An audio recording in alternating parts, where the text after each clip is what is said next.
With eyes on the Indian Ocean, new players rush into the Horn of Africa, war on the rocks. A race is underway between Saudi Arabia, the UAE and Turkey to build naval and military bases right across the Horn of Africa. The strategic order in the Indian Ocean is changing fast. In the last few years, we have seen major powers such as China and India building new bases in the Western Indian Ocean. But we're now witnessing several Middle Eastern players building their own areas of influence. This is happening in the Horn of Africa, but it is likely to spread further into the Indian Ocean. Saudi Arabia has recently finalized a deal to establish a naval base in Djibouti. Its UAE ally has just built major naval and air facilities at Assad in nearby Eritrea. The UAE also runs a military training center in Mogadishu in Somalia and is rumored to be seeking access to port and air facilities at Berbera in the breakaway province of Somaliland. In recent weeks, Turkey signed a deal with Sudan to rebuild the old Ottoman-era port of Suakin on the Red Sea, which will reportedly include naval facilities. The immediate imperative behind these moves in the Horn of Africa is the growing rivalry between the two Middle Eastern blocs, Saudi Arabia, UAE and Egypt on one side, and Turkey, Iran and Qatar on the other. A proxy conflict between these rival blocs in Yemen has a strong naval element, with the Houthi rebels being supplied by sea. This base race is symptomatic of bigger strategic aspirations of several non-traditional middle powers in the Indian Ocean region. The Emirates, a regional rival of Turkey, is also spreading its wings. Long had aspirations in the Indian Ocean far beyond the Yemen conflict. The UAE has given considerable financial and political support to small island states such as the Comoros, Maldives, Seychelles, Mauritius, and it is a large investor in East Africa. Just as importantly, the base race by new middle powers demonstrates just how multipolar and complex the Indian Ocean is likely to become. For countries such as Australia, the Indian Ocean will not only involve working with major powers such as the United States, India and China, or allies such as France and Japan. It seems there will be a host of other players, each with their own agendas and alignments. And I concluded by saying it's quite exponential, the level of activity, particularly that Horn of Africa area. August 2013, I said I have no doubt that the Indian Ocean is set to regain its glory days, and I was essentially thinking of what we're seeing now. Professor Felipe Fernandez Amesto explains why the precocity of the Indian Ocean as a zone of long-range navigation and cultural exchange is one of the glaring facts of history, made possible by the reversible escalator of the monsoon. Monsoon wind would take you from somewhere like India all the way down to Maputo, then it would turn around and it would take you all the way back.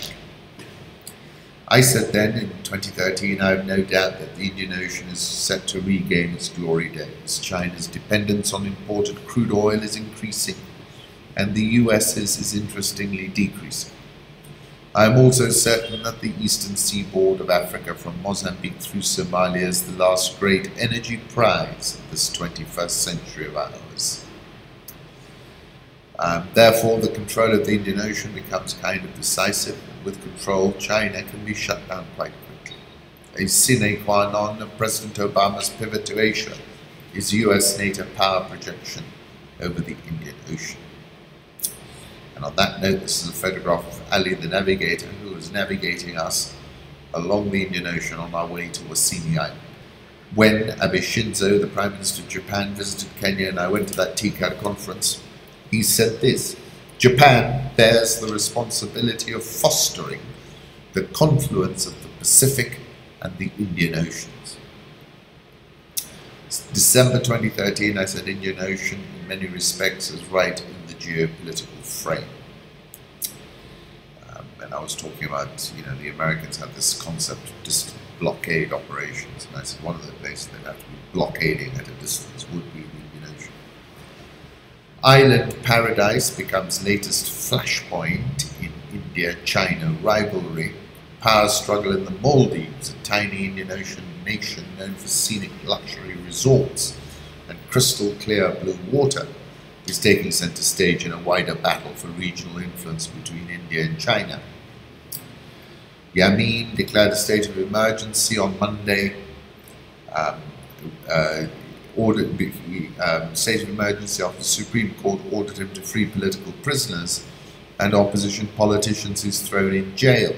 Security forces then stormed the court and arrested 2 judges, as well as a former leader.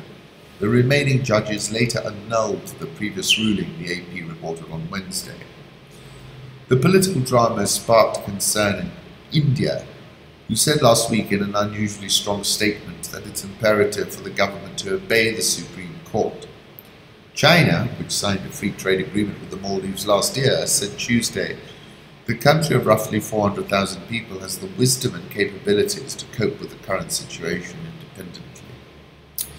Badra Kumar, who writes in the Asia Times, says Maldives crisis US-Indian strategic alliance forming.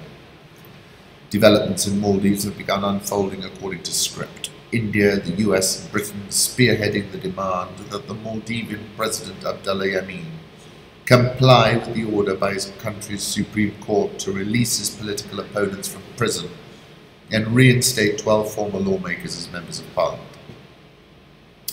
The script has a striking resemblance to what happened in Sri Lanka in 2014, with some minor variations on the fundamental theme: regime change. Thus, as in Sri Lanka, sworn enemies who had been at each other's throats for decades suddenly made strange bedfellows to oust the strong man in the presidential palace, and as dawn broke one fine day, the ground beneath the regime shifted dramatically.